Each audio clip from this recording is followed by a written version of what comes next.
بسم اللہ الرحمن الرحیم۔ میدان عرفات میں حضرت محمد مصطفیٰ صلی اللہ علیہ وسلم نے جو خطبہ حج دیا تھا، آئیے اس خطبے کے اہم نکات کو دہرا لیں، کیونکہ ہمارے نبی نے کہا تھا میری ان باتوں کو دوسروں تک پہنچائیں۔ نمبر 1، اے لوگوں سنو، مجھے نہیں لگتا کہ اگلے سال میں تمہارے درمیان موجود ہوں گا۔ میری باتوں کو بہت غور سے سنو اور ان کو ان لوگوں تک پہنچاؤ جو یہاں نہیں پہنچ سکے۔ نمبر 2، اے لوگوں، جس طرح یہ آج کا دن، یہ مہینہ اور یہ جگہ عزت و حرمت والے ہیں، بالکل اسی طرح دوسرے مسلمانوں کی زندگی عزت و مال حرمت والے ہیں، تم اس کو چھیڑ نہیں سکتے۔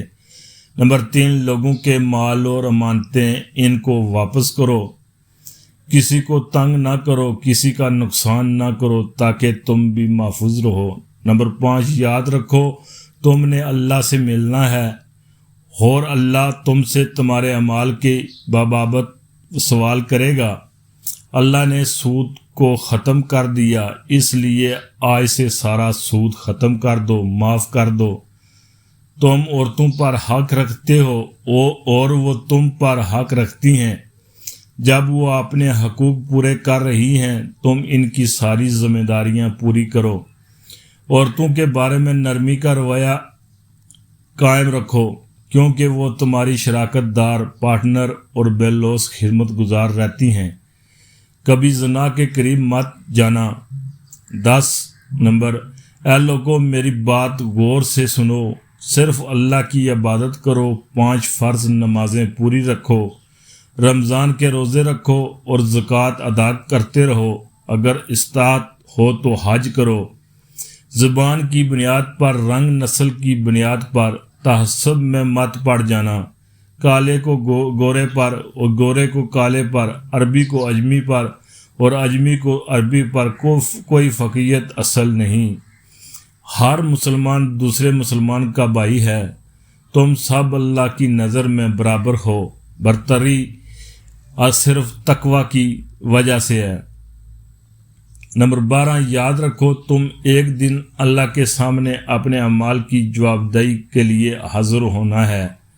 خبردار رہو، میرے بعد گمراہ نہ ہو جانا۔ یاد رکھنا میرے بعد کوئی نبی نہیں آنے والا، نہ کوئی نیا دین لایا جائے گا۔ میری باتیں اچھی طرح سے سمجھ لو، میں تمہارے لیے 2 چیزیں چھوڑ کے جا رہا ہوں، قرآن اور میری اہل بیت۔ اگر تم نے ان کی پیروی کی تو کبھی گمراہ نہیں ہوگے۔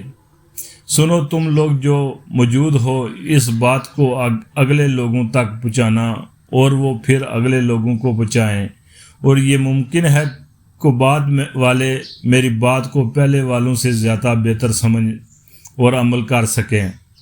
پھر آسمان کی طرف چہرہ اٹھایا اور کہا، اے اللہ گواہ رہنا، میں نے تیرا پیغام تیرے لوگوں تک پہنچا دیا۔ اللہ تعالیٰ ہمیں ان لوگوں میں شامل کرے جو اس پیغام کو سنیں، پڑھیں اور اس پر عمل کرنے والے بنیں اور اس کو آگے پھیلانے والے بنیں۔